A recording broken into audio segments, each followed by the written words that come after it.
आखिर अनमोल सरना की मौत कैसे हुई? एनआरआई छात्र की मौत कैसे हुई? पुलिस की थ्योरी ये कह रही है कि उसने एलएसडी ड्रग ली थी, नशा किया था और उसके बाद हंगामा किया और उस पर जब गार्डों ने हमला किया या फिर डंडे से पिटाई की, उस वजह से उसकी मौत हुई। लेकिन पुलिस की पूरी थ्योरी पर अनमोल सरना के माता पिता यहां पर सवाल उठा रहे हैं। उनका कहना है कि दोस्तों ने मिलकर उसकी हत्या की साजिश रची, जिस पर पुलिस पर्दा डालने की कोशिश कर रही है। अगर ऐसा पुलिस कर रही है तो आखिर क्यों कर रही है? घर वालों का यह भी कहना है कि अनमोल सरना के सिर पर डीप कट के निशान थे, जो कि डंडे की पिटाई से नहीं आ सकते। पुलिस कह रही है कि उसने ड्रग ली थी, ड्रग का ओवरडोज हो गया था, वो अपना सुध-बुध खो बैठा था, सोसाइटी में हंगामा कर रहा था, जिसके लिए वहां पर गार्ड को बुलाया गया और गार्ड ने उसकी डंडे से पिटाई की। आपको बता दें कि इस मामले में दोनों गार्ड्स को गिरफ्तार किया गया है और उन पर गैर इरादतन हत्या का मामला दर्ज किया गया है। सवाल यह भी है कि क्या एलएसडी जो ड्रग है उसका ओवरडोज इतना खतरनाक हो सकता है? इस पर बात करने के लिए हमारे साथ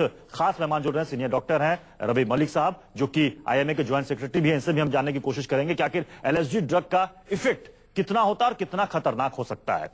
लेकिन उससे पहले आपको दिखाते हैं कि आखिर दिल्ली पुलिस की थ्योरी पर सवाल क्यों उठ रहे हैं।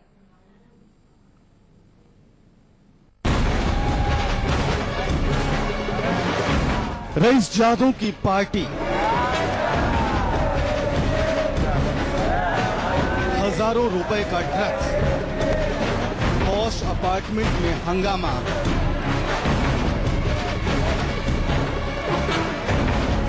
और एक एनआरआई की मौत। रईस जादों की मस्ती और हंगामे के बाद एक एनआरआई छात्र की मौत हुई और हत्या के आरोप में जेल भेजे गए 2 सिक्योरिटी गार्ड। एक ही रात में 12,000 रुपए ड्रग्स पर उड़ाने वाले लड़कों में एक की मौत हुई और जेल गए 5,000 रुपए में घर चलाने वाले 2 सिक्योरिटी गार्ड। दिल्ली पुलिस की तफ्तीश में एनआरआई अनमोल के कत्ल के मामले में चारों दोस्तों को क्लीन चिट मिल गई और आरोपी बनाए गए वो 2 सिक्योरिटी गार्ड जिन्होंने अनमोल को काबू करने की कोशिश की थी। तो मर्डर करने का इंटेंशन नहीं है। अभी तक तो इन्हीं का इंजरी की वजह से डेथ हुआ है। वो पोस्टमार्टम रिपोर्ट डॉक्टर का फॉर्मल ओपिनियन है। गार्ड का इंटेंशन नहीं है, अभी तक तो हमारा इसमें भी नहीं आई है कहीं भी। इसलिए initially we are arrested under 302, but last में चार्ज के समय कैसा फर्दर एविडेंस आएगी उसी हिसाब से चार्ज लगेगी। पुलिस भी मानती है कि सिक्योरिटी गार्ड कत्ल के इरादे से नहीं पहुंचे थे, लेकिन डॉक्टरों के मुताबिक मौत ड्रग्स के ओवरडोज और शरीर पर लगे चोटों की वजह से हुई। इसलिए पुलिस ने उन 2 सिक्योरिटी गार्ड्स को आरोपी बना दिया जिसके साथ अनमोल की हाथापाई हुई थी। पुलिस के मुताबिक गार्ड्स की पिटाई की वजह से ही अनमोल के सिर में चोटें आईं, जिसकी वजह से अस्पताल में उसकी मौत हो गई। लेकिन मौकाए वारदात पर मौजूद चश्मदीद इस बात की तस्दीक नहीं करते। उनके मुताबिक गार्ड्स के साथ एनआरआई अनमोल की झड़प जरूर हुई, लेकिन अनमोल जख्मी नहीं हुआ था। वरिष्ठ पत्रकार अजीत शाही उन लोगों में से एक हैं जिन्होंने अनमोल को आखिरी बार करीब से देखा था। उनके मुताबिक फ्लैट नंबर 95 से बाहर निकलने के वक्त भी अनमोल के जिस्म पर चोट के कोई निशान नहीं थे, लेकिन वो अपना सुध-बुध पूरी तरह खो चुका था। दिल्ली पुलिस की जांच में भी किसी साजिश या अनमोल पर हुए किसी धारदार हथियार के हमले की पुष्टि नहीं हुई। तो सवाल है कि आखिर एनआरआई की मौत हुई कैसे? डॉक्टरों की रिपोर्ट में ब्रेन पर चोट और शॉक की बात कही जा रही है। पुलिस ने सिर्फ इसी आधार पर डंडे से वार करने वाले गार्ड्स को मुलजिम बना दिया। उसका गला में टूटा हुआ है, उसके सारे सिर में चोटें लगी हैं, उसके पूरे बदन पे चोटें लगी हैं। बताइए एक बुजुर्ग आदमी कितना मारेगा उसको? अनमोल के परिवार को भी पुलिस की थ्योरी पर यकीन नहीं है। उनके मुताबिक गार्ड्स अगर डंडे से पीट रहे थे तो सिर में धारदार हथियार से हमले के निशान कैसे आए? गार्ड्स कभी अपने आप से कुछ नहीं करते। कि लाठियों के आगे ब्लेड्स लगे हुए हैं, जिन्होंने लाठी मारी तो ब्लेड से वो कट गया। लाठी पड़ती है सिर फूट जाता है, ऐसे नहीं कि कट 15 इंच का कट ऐसे नहीं होता। दिल्ली पुलिस की जांच डॉक्टरों की शुरुआती रिपोर्ट और चोट की वजहों की तलाश तक ही सीमित है। पुलिस ने चोट की वजह गार्ड की पिटाई को माना है, लेकिन अपार्टमेंट के लोग कुछ और ही कहते हैं। पुलिस को पूछताछ में पता चला है कि 5 लड़कों पर ड्रग्स का असर रात करीब 10 से 11 बजे के बीच हुआ। ड्रग्स के असर के बाद अनमोल को बहुत तेज पसीने आए और उसने शर्ट उतार फेंकी। अनमोल के हाव भाव बदलने लगे और अजीब हरकतें करने लगा। अनमोल घर में रखी चीजों को उठाकर फेंकने लगा। अनमोल को आसपास अजीब इंसान और जानवर नजर आने लगे।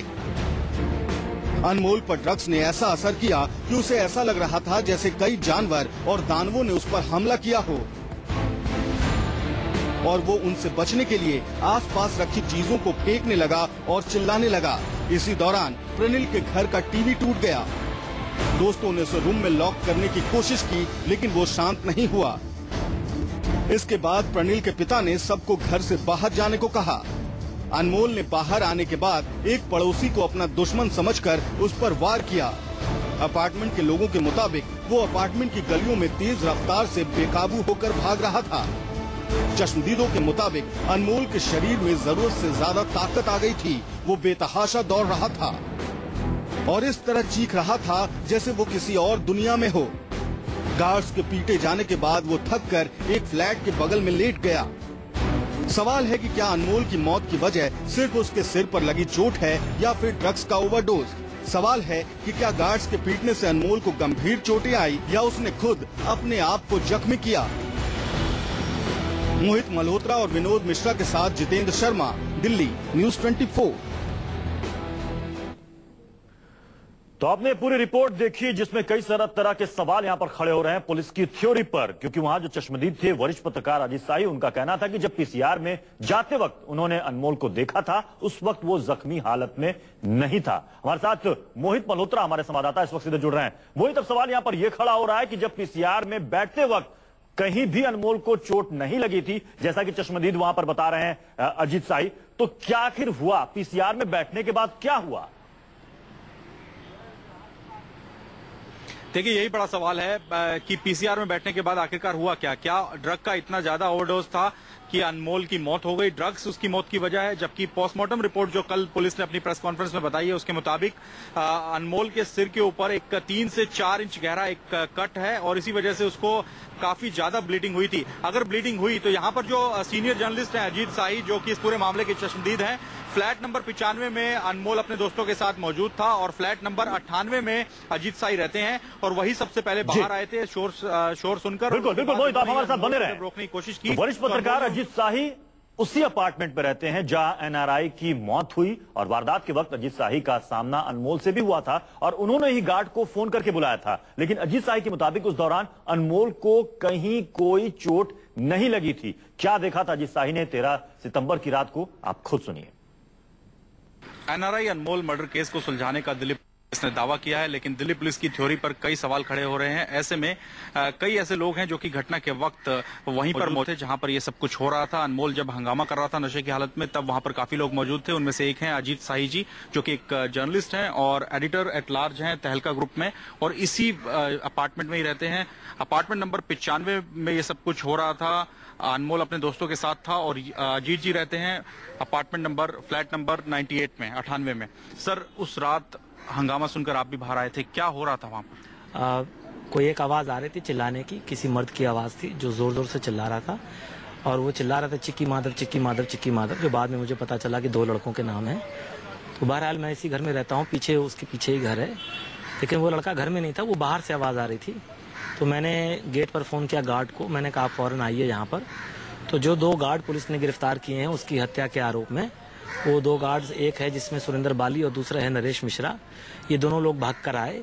लाठी क्या, जो रात को ठक ठक करते हुए चलता है चौकीदार के पास, जो छोटी सी एक बेंत होती है, लाठी समझ लीजिए आप, होती है उनके पास।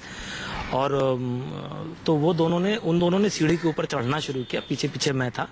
एकदम से ये लड़का सामने कूद कर आ गया, फर्स्ट फ्लोर से भी पहले मेरे आमने सामने, और लंबा चौड़ा बलिष्ठ, काफ़ी मसल मैन टाइप था, तो और काफ़ी लंबा चौड़ा था। तो इसने मुझे देखा, मैंने इसको देखा, मैं भी एकदम ठिठक गया। और फिर ये नशे में था, ये तो साफ दिख रहा था, तो उसने खींचकर मेरे ऊपर हाथ मारने की कोशिश की कि लगा भी मुझे यहाँ पर। मैं झका और मेरे बगल से निकल के भाग गया सीढ़ी से नीचे। और ये जो मकान है इसके पीछे वाली लेन में, जो बैक लेन जिसे हम कहते हैं, उसमें भागता रहा बड़ी देर तक चिल्लाते हुए चिक्की माधव चिक्की माधव।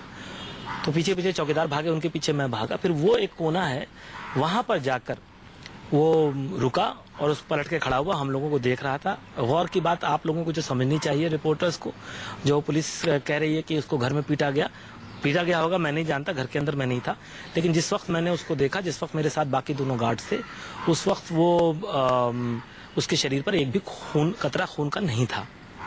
एक बात ये है।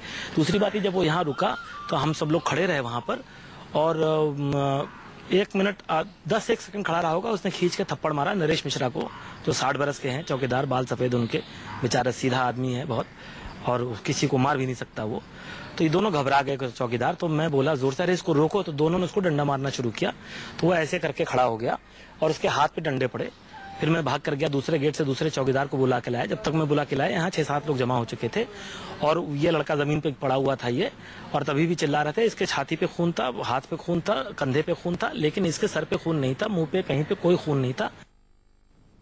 तो आपने सुना अजीत शाही, जो कि चश्मदीद, जो कि उसी अपार्टमेंट में रहते हैं, उस रात उन्होंने क्या कुछ देखा था। इनका कहना है कि गार्ड्स का कोई कसूर नहीं है। अब सवाल यह है कि पुलिस ने दोनों गार्ड्स को इस मामले में मुलजिम बना दिया, दोनों के खिलाफ मामला भी दर्ज कर लिया गया है। मोहित, आपने अजीत शाही से बात की, इनका कहना है कि गार्ड बेकसूर है, गार्ड ने कुछ नहीं किया, कोई वहां पर डंडे से पिटाई नहीं हुई। हाँ, मारने की कोशिश की थी, लेकिन डंडा उसे लगा नहीं। अब सवाल है कि डीप कट, जो जख्म, जो गहरा जख्म लगा है, वो आखिर आया कहां से?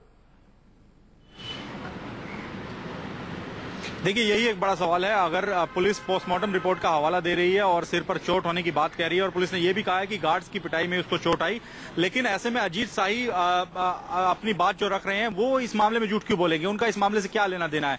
वो जो कुछ कह रहे हैं वो पुलिस के ऊपर भी सवाल खड़े करता है। उनका कहना है कि जब वहां पर पीसीआर वैन पहुंची तो उस वक्त पर हल्का सा होश में था अनमोल, और पीसीआर वैन में जो पुलिस वाले थे उन्होंने आकर अनमोल से बातचीत की, और उसके बाद अनमोल का उन्होंने हाथ पकड़ा और अनमोल खुद चलकर पीसीआर वैन में बैठा। और इस दौरान उन्होंने बार बार ये बात साफ की कि अनमोल के सिर पर किसी भी तरह का कोई भी खून नहीं दिखा, उनको कोई भी चोट के निशान नहीं दिखे। उसकी छाती पर, उसकी टी शर्ट पर खून के निशान थे, वो भी इस वजह से क्योंकि जब वो बेहताशा से वहां पे दौड़ रहा था तो उसने कई जगह पर जाकर उसकी टक्कर हुई थी, कारों के साथ वो टकराया था, नीचे गिरा था कई बार, और उसके बाद उसने जाकर गेट के ऊपर भी अपना सिर मारा था। लेकिन वो बार बार एक बात कह रहे हैं कि कहीं से भी उसके सिर पर कोई चोट नहीं थी, और गार्ड्स ने जब उसके ऊपर जो डंडों से हमला किया, जो गार्ड्स के पास छोटे डंडे रहते हैं, तो उस दौरान उसने अपने हाथ ऐसे चेहरे पर कर लिए थे। यानी उनका कहना था कि चेहरे पर, मुंह के ऊपर कहीं भी चोट नहीं थी, सिर के ऊपर चोट नहीं थी। ऐसे में एक चोट उसको कहां से लगी, ये एक जांच का विषय है। और दूसरा क्या है, ड्रग का ओवरडोज तो कहीं नहीं था जिसके चलते उसकी मौत हुई है, ये भी एक जांच का विषय है।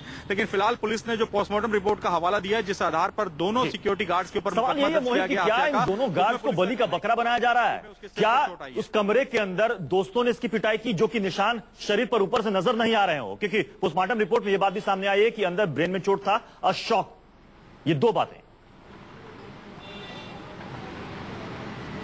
देखिए, अजीत शाही का जो स्टेटमेंट है वो ये कह रहे हैं कि जब वो सीढ़ियों में पहुंचे और वहां पर अनमोल उनसे टकराया और अनमोल ने उनके ऊपर भी हाथ उठाने की कोशिश की, उस दौरान भी अनमोल के पूरी बॉडी के ऊपर कहीं भी कोई खून का निशान नहीं था। खून के निशान तब आए जब गार्ड्स ने उसकी पिटाई की, और उसके बाद जब वो बेहताशा सा वहां पर दौड़ रहा था, इस दौरान वो कई कारों से टकराया है। उसने अपना सिर ले जाकर, अपने शरीर का काफी हिस्सा ले जाकर गेट नंबर 1 जो है अपार्टमेंट का, वहां पर ले जाकर मारा है। तो अगर उसकी पिटाई घर के अंदर हुई है, तब भी उसके सिर के ऊपर अगर चोट होती तो वहां पर सीढ़ियों में काफी ब्लड होता, जो कि नहीं पाया गया। और वहां जब कॉरिडोर में, कंपाउंड में वो दौड़ रहा था, तब भी उसके शरीर के ऊपर काफी ब्लड होता, सिर में एक्सेस ब्लीडिंग की बात की गई है, लेकिन वहां पर कोई भी ऐसा खून नहीं मिला। तो जख्मी हालत में नहीं था अनमोल, जैसा कि पुलिस कह रही है कि जख्मी हालत में उसको ले जाया गया, और पोस्टमार्टम रिपोर्ट में ये डिक्लेयर हुआ है कि सिर में गंभीर चोट आई थी, लेकिन ऐसा कुछ नहीं था उस रात पीसीआर वैन में बैठने से पहले तक। मोहित, आप हमारे साथ बने रहें, हमारे साथ डॉक्टर साहब भी हमारे साथ जुड़े हुए हैं। डॉक्टर रवि, आपने पूरी रिपोर्ट सुनी, जो चश्मदीद का बयान था वो भी आपने सुना। अब यहां पर सवाल ये उठता है कि आखिर मौत की वजह क्या रही? क्या एलएसडी, जिस ड्रग के बारे में कहा जा रहा है, ओवरडोज मौत की वजह बनी? देखिए, पहले तो मैं बताना चाहूंगा कि एलएसडी जो ड्रग है, लाइसर्जिक एसिड डाइथाइलामाइड, ये एक हेल्यूसिनेजन और डिल्यूजनल एजेंट है। इसमें क्या होता है कि इंसान को बिल्कुल अपनी होश नहीं रहती, बहुत सारा पसीना आता है, बहुत सारी थूक निकलती है, और एकदम पैनिक का माहौल हो जाता है। उसको इतनी ज्यादा एंग्जाइटी होती है कि कंट्रोल में भी करना कई बार बड़ा मुश्किल होता है। उसे तरह तरह के एक्सपीरियंसेस होंगे, लगेगा भूत आ रहे हैं, जंगली जानवर आ रहे हैं, और वो मरने मारने पे उतारू होगा। और सबसे अहम बात यह है कि अगर वो अपने किसी मित्र के साथ है, पिता के साथ है, या किसी अपने अभिभावक के साथ है, तो उसे ऐसे लगने लग जाता है कि जैसे मेरा जानी दुश्मन है। या तो ये मुझे मार देगा या मैं इसे मार दूंगा। तो इस तरह की इस ड्रग के साइड इफेक्ट्स होते हैं। इस दौरान सुध-बुध इंसान खो देता है, बिल्कुल सुध-बुध का कोई कंट्रोल नहीं होता है। बिल्कुल सुध-बुध खो देता है, इमोशन पे कंट्रोल नहीं होता, लेकिन सुस्ती में बिल्कुल नहीं होता, एकदम चुस्त होता है, एनर्जेटिक होता है और कई बार इसमें काफी डेंजरस भी होता है। रहा इस केस का सवाल, पोस्टमार्टम के अंदर हर तरह की इंजरी आ जाएगी कि अगर किस तरह की इंजरी है, किस तरह का वेपन इस्तेमाल हुआ है, इंजरी कब हुई है, it is a matter of investigation, वो तो खैर एक अलग इशू है। लेकिन यहां मैं ये बताना चाहूंगा कि ये एक हेलुसिनेजन ड्रग है और अगर इसकी कई बार ओवरडोज हो जाए तो ये मरीज को किसी भी हालत तक सीरियस भी कर सकती है अपने साइड इफेक्ट से। जी, क्या इससे ऐसा होता है कि एलएसडी के ओवरडोज से मौत भी हो सकती है, जान भी जा सकती है उसकी? आमतौर पर ऐसा नहीं होता कि एलएसडी से मौत हो जाए, लेकिन अगर इसकी ओवरडोज हो जाती है तो डेफिनेटली इससे मौत हो सकती है। इससे ब्लड प्रेशर के ऊपर इफेक्ट आता है, हार्ट रेट बढ़ जाता है, कई बार तो सांस लेने में भी दिक्कत होती है और कई बार इन मरीजों को बचाने के लिए लाइफ सपोर्ट सिस्टम की भी आवश्यकता पड़ती है। एंडोट्रेकियल ट्यूब डालते हैं, वेंटिलेटर पे भी डालना पड़ सकता है अगर बहुत ज्यादा एक मात्रा से ज्यादा ये दवाई ले ली जाए, क्योंकि ये हमारे शरीर के विभिन्न अंगों के ऊपर इसके काफी दुष्प्रभाव होते हैं, एडवर्स इफेक्ट्स होते हैं। जी, तो आपने सुना कि आखिर एलएसडी ड्रग्स के क्या क्या इफेक्ट्स हो सकते हैं और उस रात को जिस तरीके से अनमोल और उसके बाकी दोस्तों ने इस ड्रग का इस्तेमाल किया था, उस वक्त किस हालत में वो रहे होंगे। और जैसा कि वहां पर अजीत साहिब भी बता रहे हैं कि जब वो फ्लैट से नीचे उतर रहा था तो बिल्कुल वो कंट्रोल में नहीं था, साफ लग रहा था कि उसने नशा किया हुआ है। लेकिन सवाल है कि क्या एलएसडी ड्रग की वजह से मौत हुई या फिर गार्ड की पिटाई की डंडे से या फिर पीसीआर वैन में बैठने के बाद उससे चोट लगी, क्या कुछ हुआ, यह तफ्तीश का विषय। इसीलिए पुलिस की थ्योरी पर भी सवाल यहां पर उठ रहे हैं। तो आखिर एनआरआई छात्र अनमोल सरना की मौत कैसे हुई? मौत हुई या फिर उसकी हत्या की गई? क्या ड्रग के ओवरडोज ने उसकी जान ले ली या फिर गार्ड के डंडे से जो पिटाई हुई उसकी वजह से जान गई या फिर पीसीआर वैन में बैठने के बाद उसके साथ ऐसा कुछ हुआ जिसकी वजह से इसकी जान चली गई? ये बहस का विषय है और पुलिस की थ्योरी पर सवाल भी उठाता है। आपको सुनाते हैं सरना के माता पिता का क्या कहना है और गार्ड के रिश्तेदार का क्या कहना है। इनको बाहर जा रहा है, इनकी कोई गलती नहीं है। वकीलों ने हमारा नाम भी ले लिया, वकील भी पीके पड़े हैं, सब पीके हुए हैं अमीरों के हाथों। वो लड़के बच जाएंगे। 302 धारा किस बेस पे लगाई है? उस बच्चे की फोटो हमारे पास है, लाठियों की अगर वो फोटो नजर आती है आपको, मैंने इनको दी है वो फोटो आप जरूर लगाएं इसके अंदर जो आपको फोटो भेजी गई है, उस फोटो को जरूर लगाएं। उसका गला भी टूटा हुआ है, उसके सारे सिर में चोटें लगी हैं, उसके पूरे बदन पे चोटें लगी हैं। बताइए एक बुजुर्ग आदमी कितना मारेगा उसको? इतनी गहरी उसको जख्म हुए हैं। गार्ड्स कभी अपने आप से कुछ नहीं करते, जब तक ऑर्डर्स नहीं दिए गए उन्होंने कुछ नहीं किया, क्योंकि किसी ने उनको वहाँ पे बोला होगा मारो इसको, तो ही उन्होंने मारा होगा। कि लाठियों के आगे ब्लेड्स लगे हुए हैं, जिन्होंने लाठी मारी तो ब्लेड से वो कट गया। लाठी पड़ती है, सिर फूट जाता है, ऐसे नहीं कि कट 15 इंच का कट ऐसे नहीं होता। वहाँ पे 50 आदमी थे कॉलोनी में, कोई ये तो गार्ड से पूछ सकता था भाई तुम क्यों मार रहे हो? और कॉलोनी में हम जब कल गए हैं उन्होंने बोला गार्ड से नहीं मारा, और वो गार्ड तो वैसे भी खड़ा होने लायक नहीं है। आप अंदर जाके देखिए, 80 साल का तो वो गार्ड है, लाठी उठाने के काबिल नहीं है। गार्ड्स के ऊपर इल्जाम लगा के और केस को क्लोज कर दिया पुलिस ने। तो ये अनमोल शर्मा के माता पिता की दलील है, जो गार्ड के रिश्तेदार हैं उनकी दलील है। डॉक्टर साहब, क्या ऐसा हुआ हो सकता है कि नशे की हालत में था, ड्रग का ओवरडोज था और उस बीच हल्की चोट भी गहरा असर की? देखिए, डेफिनेटली इस तरह की हालत में जब बुरी तरह से इंटॉक्सिकेशन एलएसडी की हो रखी होती है तो मरीज को अपना होश नहीं होता, कहां गिर रहा है, कहां भाग रहा है। मरीज की हालत डेफिनेटली एक पैनिक स्टेट होती है, एक एंजाइटी की स्टेट होती है और उस वक्त जो है काफी कुछ हो सकता है। और सबसे बड़ी चीज ये है कि एक मैसेज जो सोशल मैसेज है, ये एक मेडिको सोशल प्रॉब्लम है। सोशल मैसेज ये है कि बच्चों को या इस उम्र के लड़कों को ये चीजें बिल्कुल नहीं लेनी चाहिए, काफी हानिकारक हैं। बाद में एडिक्शन तो होती है, लेकिन तुरंत जो है कई बार इसके जानलेवा प्रभाव भी आते हैं और इससे लॉन्ग टर्म जो पर्सनैलिटी भी है वो भी एक इंसान की चेंज हो जाती है और धीरे धीरे डिटीरियोरेशन होती है। ये चीज बिल्कुल नहीं लेनी चाहिए। बिल्कुल, चलिए बहुत बहुत शुक्रिया डॉक्टर साहब हमारे साथ जुड़ने के लिए। तो पुलिस भले ही लाख दावे करे कि अनमोल सरना का मर्डर केस उसने सुलझा लिया है, लेकिन अभी भी पुलिस की थ्योरी पर कई सारे सवाल यहां पर उठ रहे हैं।